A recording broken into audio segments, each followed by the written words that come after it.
this evening. Legislative sittings at the National Assembly today continued with the outgoing Attorney General and Minister of Justice in defense of the Judicial Service Commission Act. Works Minister attends a steering committee meeting on the ongoing development projects in the Upper River region. Attorney for the former AFPRC junta member has today urged the High Court to sign the subpoena for the Truth Commission in order to produce the recorded evidence of Edward Singate. The National Nutrition Agency embarks on a cash transfer initiative worth €200,000 to cover over 5,000 vulnerable households across 4 regions. In the internationals, local fishermen in Senegal have regained control of fishing activities, with its government imposing new limits on foreign fishing vessels. These and many other stories coming ahead in the next 45 minutes. Thanks for joining us.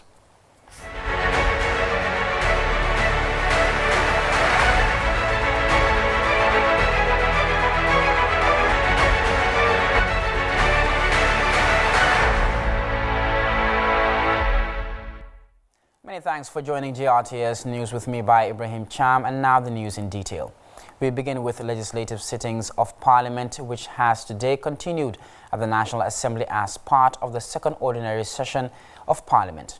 As Fatou Diba reports, the outgoing Attorney General and Minister of Justice was in attendance to defend the Judicial Service Commission Act, amongst other questions posed by deputies on a number of issues.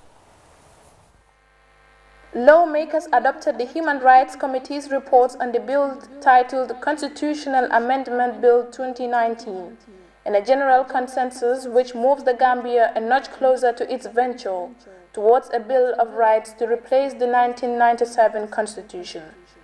The bill was tabled before lawmakers last week by the outgoing Justice Minister Abubakar Tambedu, who returned to the National Assembly on Monday to finalize this critical legislative process.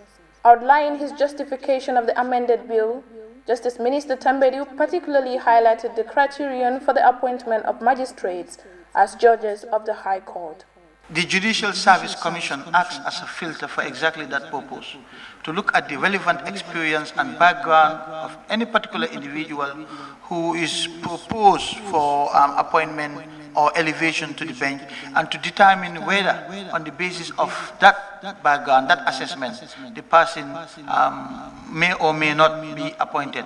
But if you want to build in the issue of experience into the act itself, it may be subject to different interpretations, and we also want to avoid that. So I think the best way forward, as far as I can see, is to adopt the amendments that we have proposed and to defer the issue of experience and other qualifications to the competence of the Judicial Service Commission, which should be doing that in any event. That is why they are in existence. The bill was subsequently referred to the Human Rights and Constitutional Matters Select Committee for scrutiny. The oversight bodies are expected to report its findings and recommendations to the National Assembly plenary.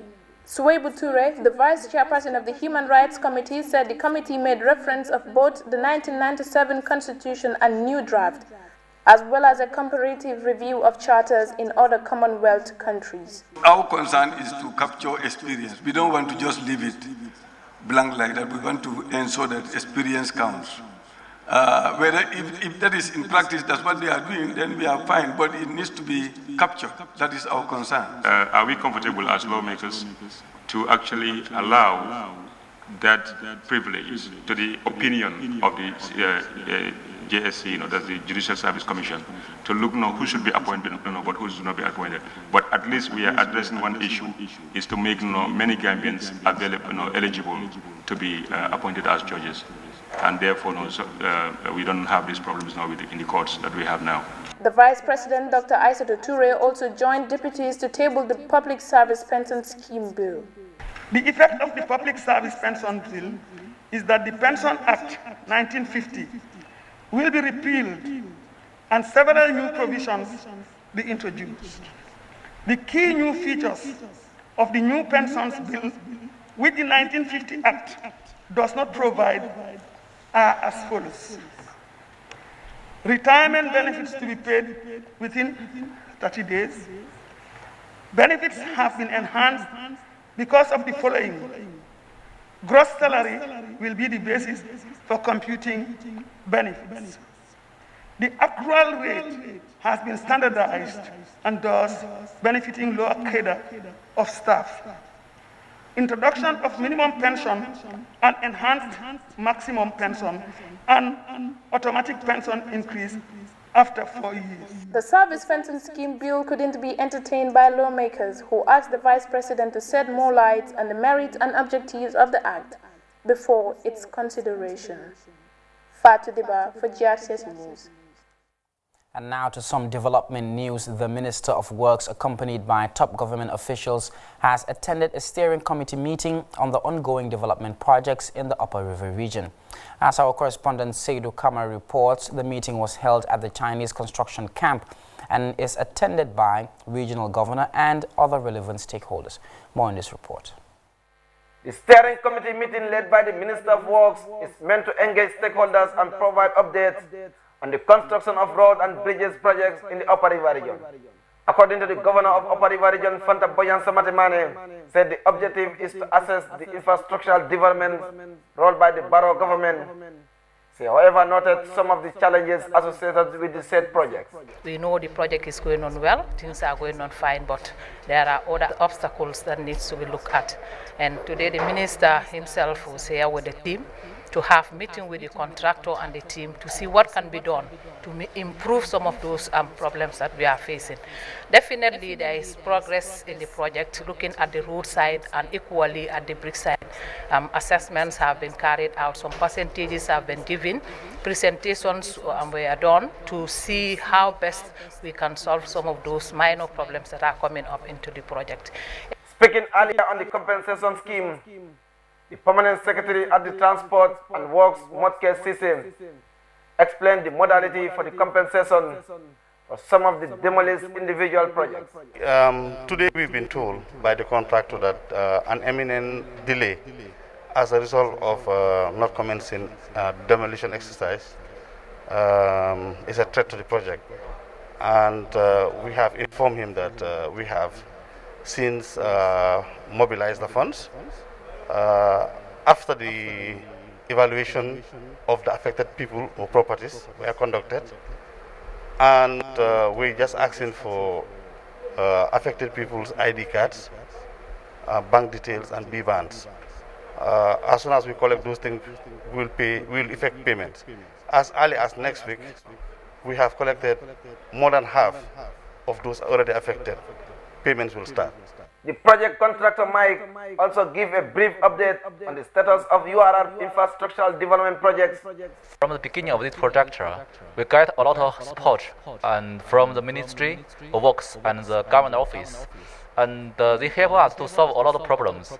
And so our project now is done very smoothly. And now we have completed about nearly 62% of the whole work. And also we have met some challenges, such as demolition, many other labor problems.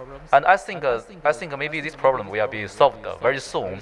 The Minister of Works and Infrastructure, Balamin Job, expressed gratitude on the level of work covered so far, while assuring residents of the Upper River region of a timely completion of works. We are glad to say, and I'm sure they can be surmounted. I mean, some of them are quite critical, like the demolitions that has to take place for this project to progress. But overall, we think that the project will be completed in time. We may have to add some months to it because of the COVID-19 impact. But what we are saying is that the contractor, the consultant, everybody involved in this project is trying very hard because it's a key project for this region and beyond.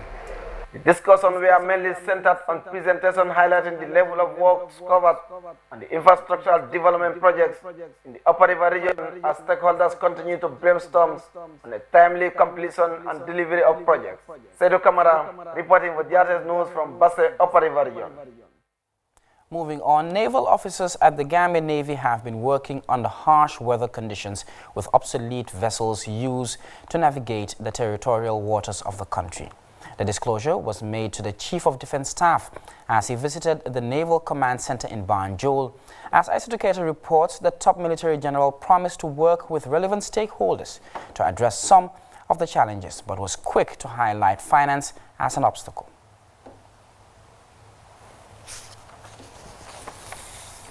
Well, we will move on. Let's now shift our attention to legal matters, where the attorney for the former junta member, Yankuba Toure, has urged the High Court in Banjul to sign the subpoena for the Executive Director of the Truth Commission to produce the recorded evidence of Edward Singate on the death of the late junta finance minister Usman Koro Sise, as well as the autopsy report by the Judicial Secretary.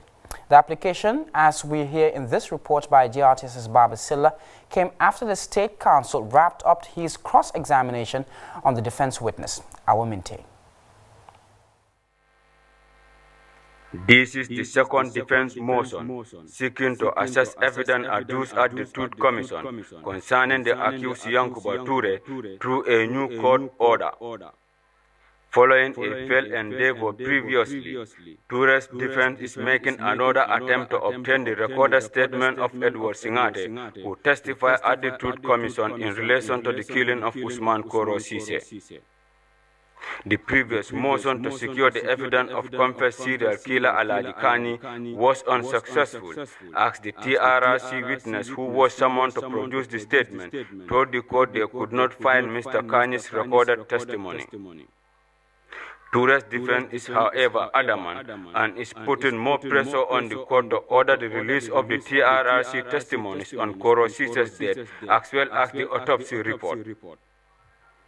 Moving a lengthy motion supported by 20 paragraphs, lawyer Siso submitted that the application is in accordance with Evidence Act and Criminal Procedure Code and forwarded several sections to strengthen his request. The defense contention is that the application should be admitted in law in the absence of an affidavit to oppose or challenge it. Urging the trial judge, Justice Ibrahim Ajeto, to sign the subpoena for the production of the TRRC testimony, Sisoho further contended that the documents are so fundamental and essential to the defense that without them the constitutional rights of the accused will be greatly curtailed. Toure was a key and long-serving member of the country's former military junta, where he was local government and lands minister. He was also a member of the Armed Forces Provisional Ruling Council, which overthrew 30-year-old PPP regime. His arrest and subsequent prosecution came after his refusal to testify before the Truth, Reconciliation and Reparation Commission in June 2019. The former military officer turned politician was accused of the murder of former Minister of Finance Usman Koro Sise during the AFPRC ring. State prosecutors alleged that Toure used a pistol-like weapon to murder Sise with other participants in June 1995 at his residence. Toure denied any wrongdoing and pleaded constitutional immunity at the start of the case. The state is expected to respond to the defense motion next week.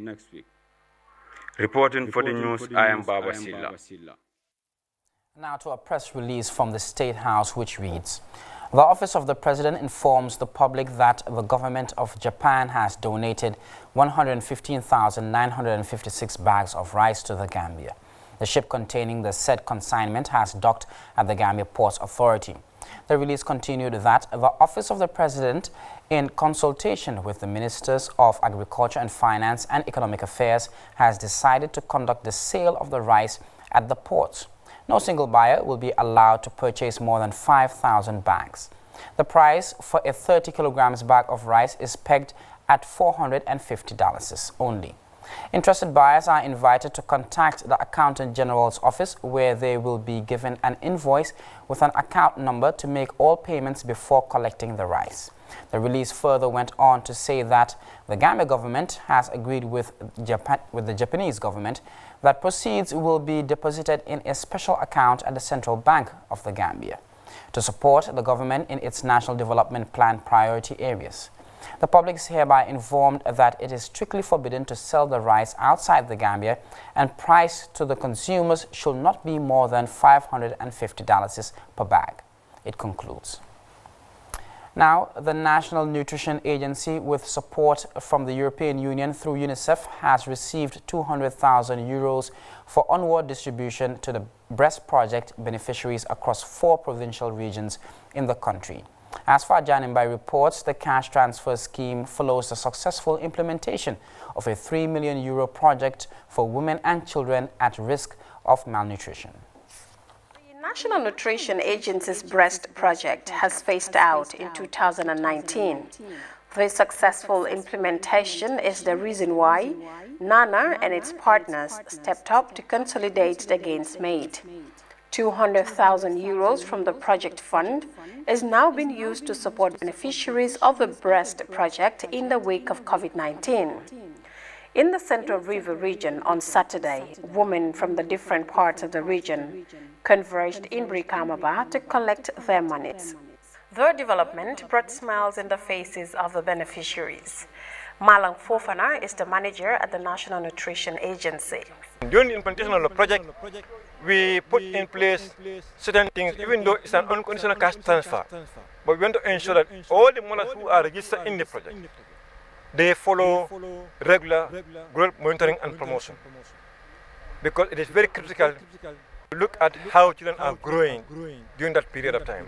In the Central River region, 374 women benefited from the project, as the project intends to support 6,000 women across the country.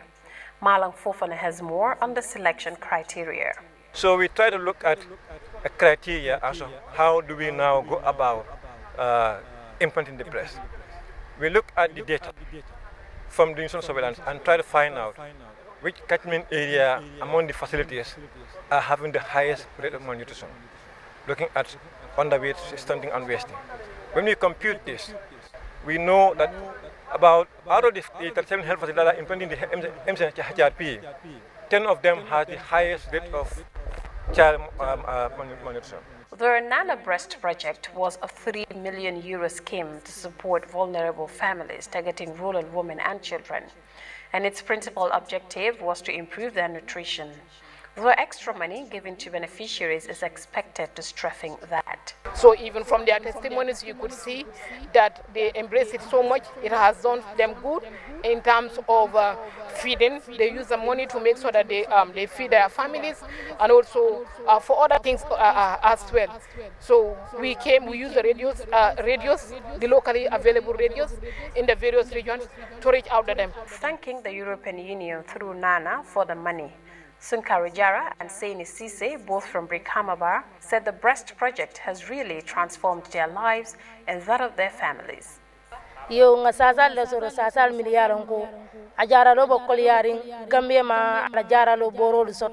wake of the COVID-19 outbreak and considering our fragile health system, this support is timely and will help us in taking care of our families.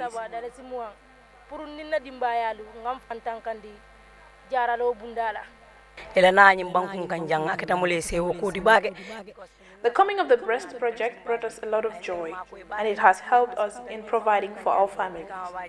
We, the residents of Brikamaba, are faced with a lot of challenges, but with the coming of the project in the past 2 years, it has changed our lives.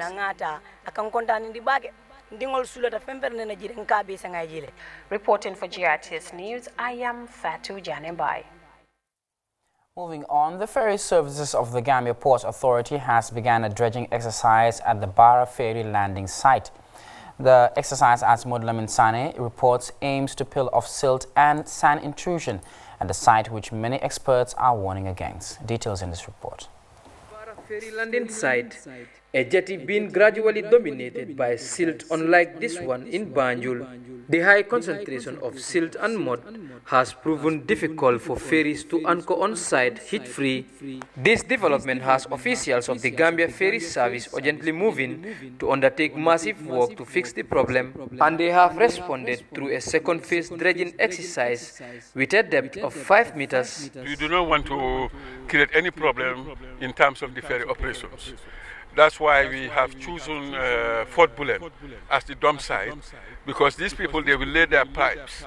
And these pipes, if they were to dump at, let's say, behind fire service in Barra, that would have created problems for the ferry. because that means it's across the ferry route. But after more technical, after many discussions with ground staff and experts, we agreed to dump at behind Fort Bullet. And that would not be on the ferry route. This move taken by ports officials is meant to improve service and allow smooth operations of the ferries. Bara is rocky, the area is rocky, we all know that, and there is a channel, and there is this siltation, coming from Fort Bullet, and, there is an other infrastructure by the side, which is, growing to the lander. Besides that, we also have these boats, these pirogues that operate, Banjul Bara. They are always, a concern in terms of safety, because they are always operating on the ferry route. Not only that, they leave their ropes, and then we have the fishermen at night who throw their nets. And these things, most of the time, is entangled by our SRPs. This causes a lot of operational problems. We have a lot of experience in this type of work, and we are ready to do the work perfectly. We know there are a lot of challenges like siltation. Our work is to ensure a smooth anchoring of ferries on this landing site. Part of the efforts that seeks to uplift operations here is the purchase of new ramps by the Gambia Ports Authority. The only impediment is the coronavirus. Under normal circumstances, this should have been completed in April, the replacement.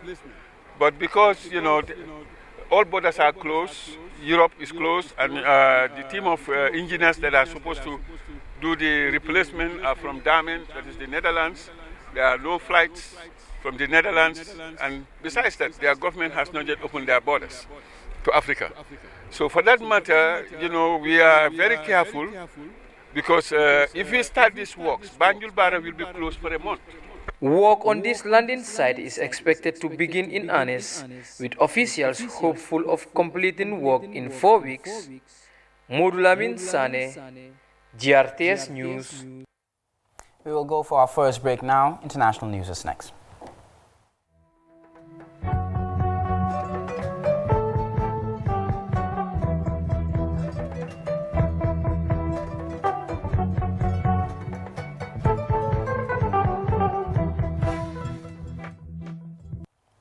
Welcome back. In the internationals, the South African president has apologized to recent acts of police brutality, saying law enforcement should uphold the highest degree of professionalism.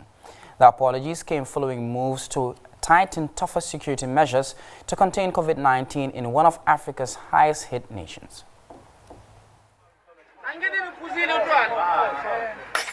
The tension on the streets of South Africa is palpable. The country's social media is full of images like these.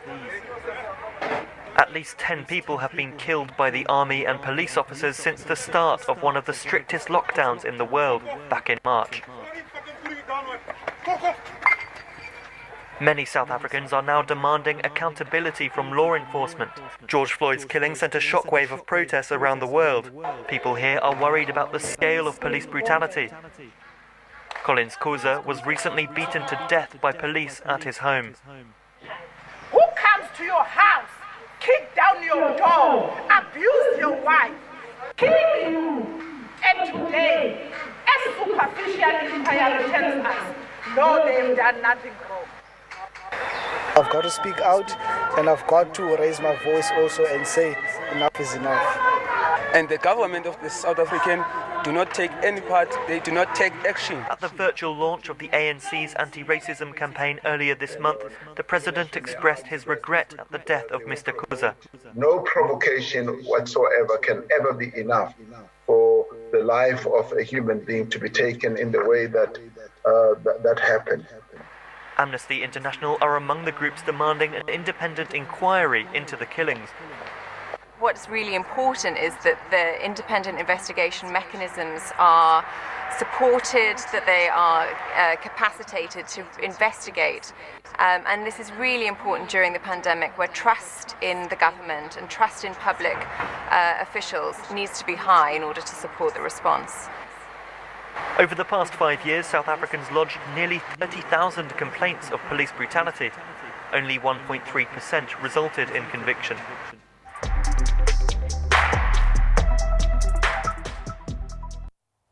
Still on police brutality, protesters in the United States continue their demand for justice surrounding the unexplained death of black people. The Black Lives Matter protesters are seeking fairness on the killing of black people, which is now polarizing U.S. politics and social cohesion.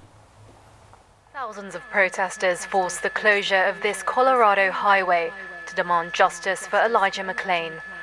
Amid the national reckoning over systemic, racialized police violence, McClain's death has sparked renewed outrage.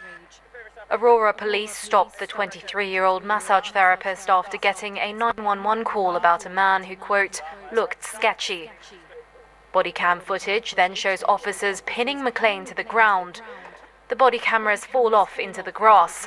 At this point, the police claim he had reached for one of their guns. McClain was placed in a chokehold, cutting off oxygen to his brain. His last words. I can't breathe correctly. Paramedics on the scene gave him ketamine to sedate him, but McClain suffered cardiac arrest. He was declared brain dead, then taken off life support. The district attorney refused to press criminal charges and cleared the officers of any wrongdoing.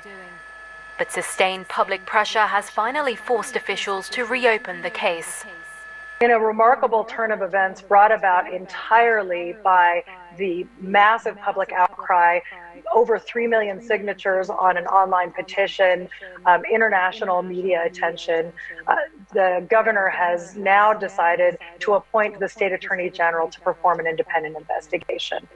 In a statement on Twitter, Colorado Governor Jared Polis said that Elijah McClain should be alive today and that they owed it to his family to take this step. Aurora City Council will debate on July the 6th whether to hire another third-party investigator. The previous one was fired because he was a former police officer.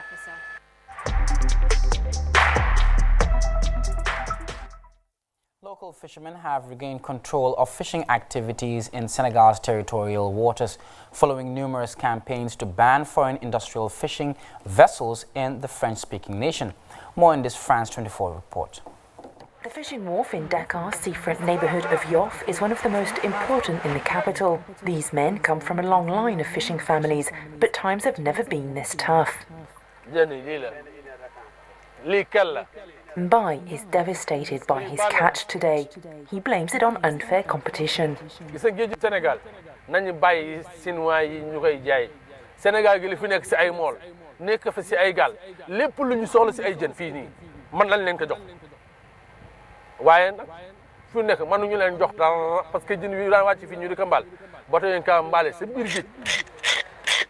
Fishermen are not the only ones sounding the alarm. At Soumbédioune port, Adam Agay makes a living cleaning and drying fish.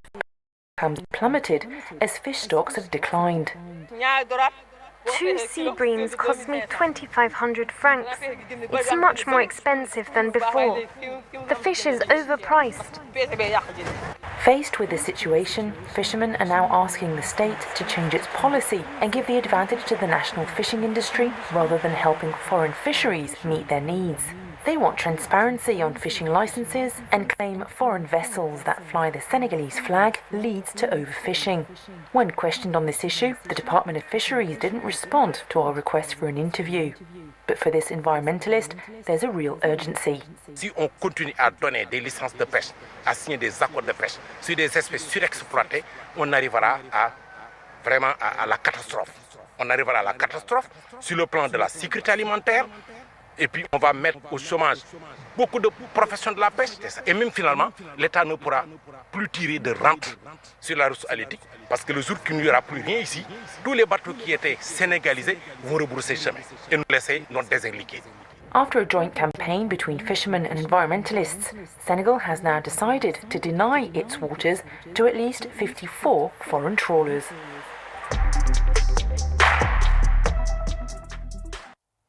Wildlife tourism remains the highest sector of earning for the Mau Mau tribe of Kenya.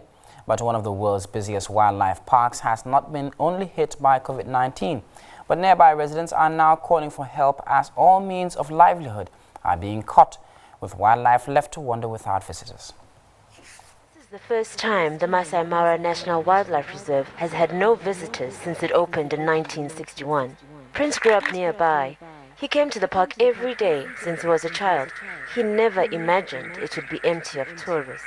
This time, other years, the past years, is always a very busy time when the migration is onset. The wild beasts are crossing, they are behind those hills over there, coming from the Serengeti. And usually this time there's thousands of cars, thousands of tourists.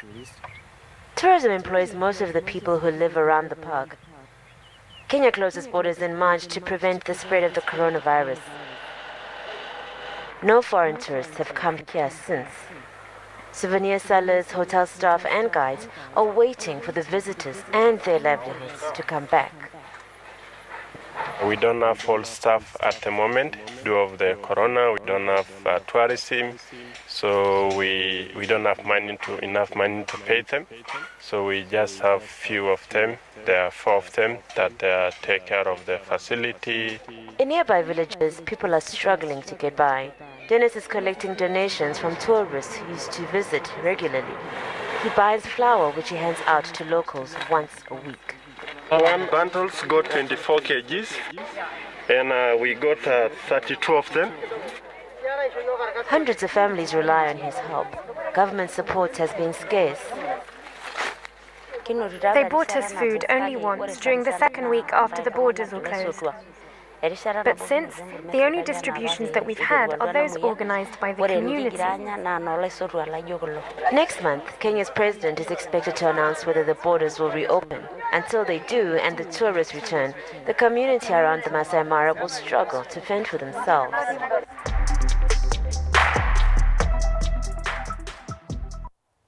Let's now take a look at the weather forecast courtesy of the Central Weather Forecast Office.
And now to a recap of our top stories before we end this edition of GRTS News.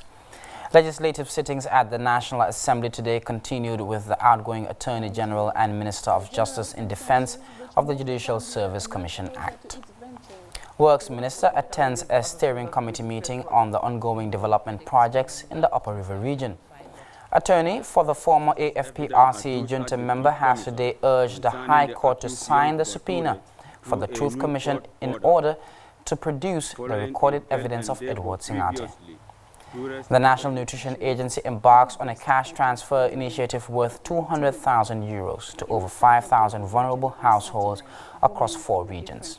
In the internationals, local fishermen in Senegal have regained control of fishing activities, with its government imposing new limits on foreign fishing vessels.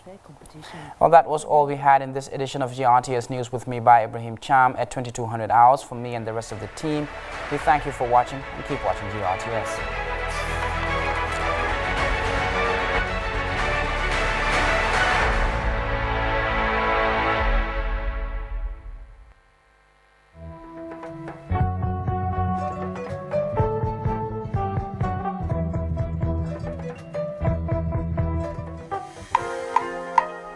amanjari silala abimu hakiltu